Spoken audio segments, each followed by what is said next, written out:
ہم اور آپ ساری کائنات کے محمود مصطفیٰ احمد مصطفیٰ صلی اللہ تعالیٰ علیہ وسلم کی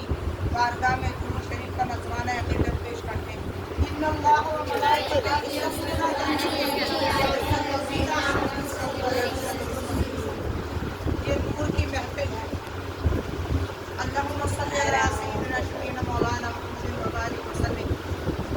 ایک روز حضرت ابو طالب کے پاس سارے کافر اکٹھا ہو کر آئے اور ابو طالب سے کہا کہ بھتیجا آپ کا ہم کو بے دین کہتا ہے، ہمارے دین کو اسلام کی توہین کہتا ہے، انسان کی توہین کہتا ہے، یہ برا کہتا ہے ہمارے سارے خداؤں کو، لات کو، عزا کو، حبل کو، دیوی دیوتاؤں کو، سوائے اپنے خدا کے سب کو غیر اللہ کہتا ہے۔ اور یا تو آپ اس کو سمجھاؤ نہیں تو جنگ کے لیے میدان میں آ جاؤ۔ حضرت ابو طالب نے جب یہ سارے قبیلے کی بات سنی تو حضرت محمد مصطفیٰ صلی اللہ علیہ وسلم کو اپنے پاس بلایا ہو کر آپ نے فرمایا، اے محمد مصطفیٰ صلی اللہ علیہ وسلم، آپ اپنے دین کی تبلیغ کو رہنے دو، جانے دو،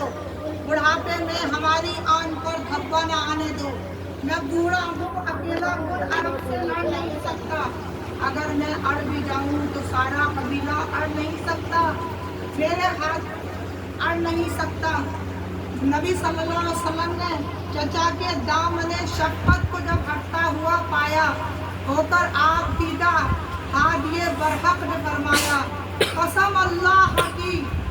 اللہ کی سارا جہاں ہو اگر دشمن،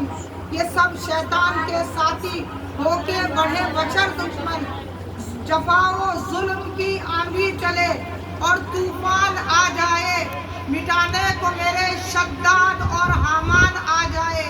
کسی دھمکی کسی ڈر سے میرا دل گھٹ نہیں سکتا، میں خدا کا کام کرنے آیا ہوں، اس سے میں ہٹ نہیں سکتا، میرے ہاتھوں میں چاند اور سورج اگر رکھ دو، میرے قدموں میں روح زمین کا مال اور زر رکھ دو، تو دین کی کام سے میں باز آ نہیں سکتا، یہ کچھ جھوٹے ہیں، ان کو سچا کہہ نہیں سکتا، میں سچا ہوں تو بس میرے لیے میرا خدا بس ہے، کسی امداد کی حاجت نہیں، اس کی رضا بس ہے، میرا دین حق، میرا دین اسلام، میرا ایمان برحق حق تعالی ہے، وہی آغاز کو انجام تک پہنچانے والا ہے۔ جب نبی صلی اللہ علیہ وسلم کی یہ بات سنی، حضرت ابو طالب نے فرمایا، اے تم اپنے دین کی جس طرح چاہو تبلیغ کرو، اب سارا قبیلے سے میں اکیلا نمٹ سکتا ہوں۔ تو نبی صلی اللہ علیہ وسلم نے ایک دن سارے خاندان کی دعوت کی اور آپ نے فرمایا کہ میں ایک طرف کہوں پہاڑی کے پیچھے ایک لشکر ہے، وہ تم پر حملہ کرنے والا ہے، تم میری بات سچ مانو گے؟ سب اکٹھا ہوئے، ان میں ابو جہل، ابو لہب، ابو سفیان سارے تھے اکٹھا، عرب کے سردار، انہوں نے کہا ہم آپ کی ہر بات سچ مانیں گے، آپ اللہ امین ہیں، امانت دار ہیں، آپ سچے ہیں، صادق ہیں، صدیق ہیں، ہم آپ کی بات سچ مانیں گے۔ تو آپ نے فرمایا میں اللہ کا رسول ہوں اور اللہ ایک ہے، یہ وہ جھوٹے ہیں جن کو تم پوچھتے ہو، یہ بے جان پتھر ہیں، یہ تم سے بھی کمتر ہیں، تم ایک اللہ کی عبادت کرو، یہ تمہیں کچھ نقصان اور نفع نہیں پہنچائیں گے۔ تو اللہ تعالیٰ کی سب نے مذاق بنایا اور بولا ہم اپنے باپ داداؤں کا راستہ نہیں چھوڑ سکتے۔ اس ٹائم کہا کہ کوئی بھائی میرا ساتھ دے گا، تو حضرت علی کرم اللہ وجہ کھڑے ہوئے، آپ چھوٹی سی عمر تھی، آپ نے فرمایا کہ میں آپ کے ساتھ ہوں، اور وہ کربلا کے میدان تک حضرت علی آپ نبی صلی اللہ علیہ وسلم کے ساتھ رہے۔ جو آج کل یہ چل رہا ہے، کئی مسلمانوں کو ٹرینوں میں مارا جا رہا ہے، کئی مسلمان لڑکوں کو برہنہ کر کے ان کی پٹائی کی جا رہی ہے، ان مسلمانوں کو ہو کیا گیا ہے؟